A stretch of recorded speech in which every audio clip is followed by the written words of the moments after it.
It's another Cool Stuff in Utah. Still working on the title. I'm John Smith from 103.5 The Arrow, and we are out here at the banks of the Great Salt Lake talking about a very cool building that you may not know as much about as you think. We are at the Great Saltair. So this is not the original Saltair. This is actually the third version of the Saltair that has been in the history books in the great state of Utah.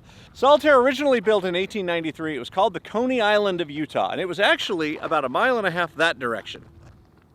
The original Saltair, it burnt down somewhere around the 1920s. And then they rebuilt it. And then it burnt down. And then they rebuilt it. And then somewhere around the 50s and 60s, people kind of started losing interest, started paying more attention to the park's rival, which was Lagoon, which of course is still there. And then it burnt down. Saltair fell into disrepair, kind of got abandoned. And again, it burned down for the fourth time, somewhere around 1979.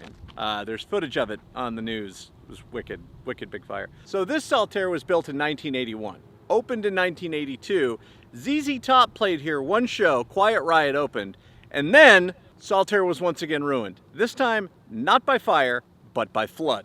The exact opposite of fire. Great Salt Lake flood of 1983 flooded out Saltair, and it was once again left abandoned until about 1993, and then you started getting bands playing here. That was when we saw bands like Poison, Tesla, Foreigner. I saw Midnight Oil here. There was a trolley car out here for like a really long time that had a gift shop in it, and people kept burning that down. That was the original trolley car that would take people out to Saltair in the late 1800s, early 1900s. In 1910, it was considered the largest indoor dance floor in the world.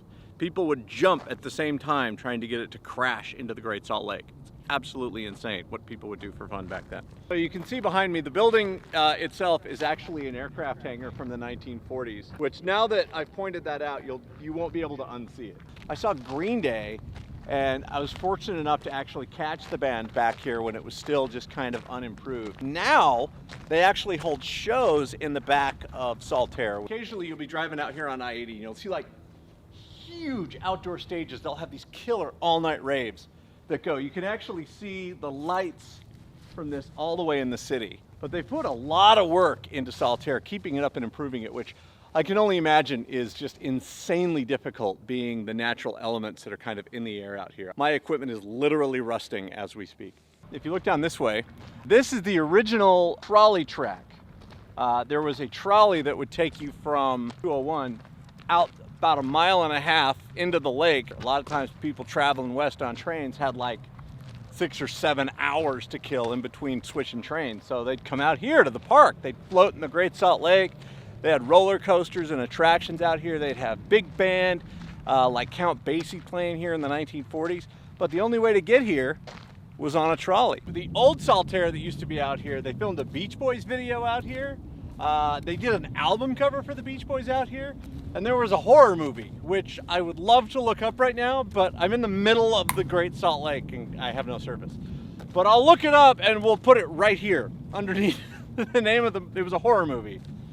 And it was filmed at the old Saltair that was abandoned. So this movie right here.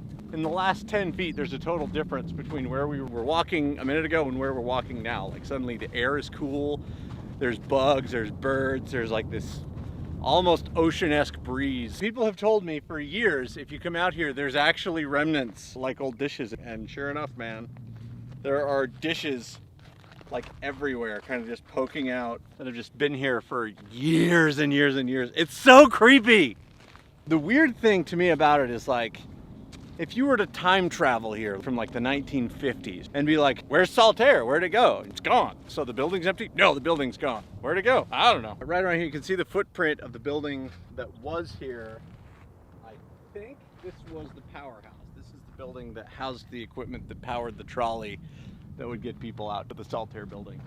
So there you go. If you go about 1 mile east of where the current Saltair is, you follow the bird trail out and you start wandering off into the salt, you'll start finding all sorts of remnants of what used to be the premier getaway spot in northern Utah and mostly the western US. Like between Denver and Los Angeles, this was it for like 50 years. and now it's completely gone. So make sure you're careful when you're out here. Bring some water and don't get lost, because the fire department will have to come out and save you, and that would probably include me.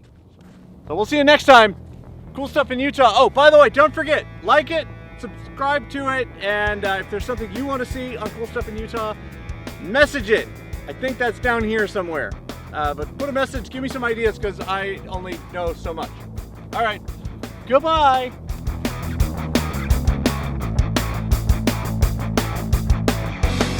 John, did you find your car? Yeah, may need a hand getting it out. Anybody know a tow truck?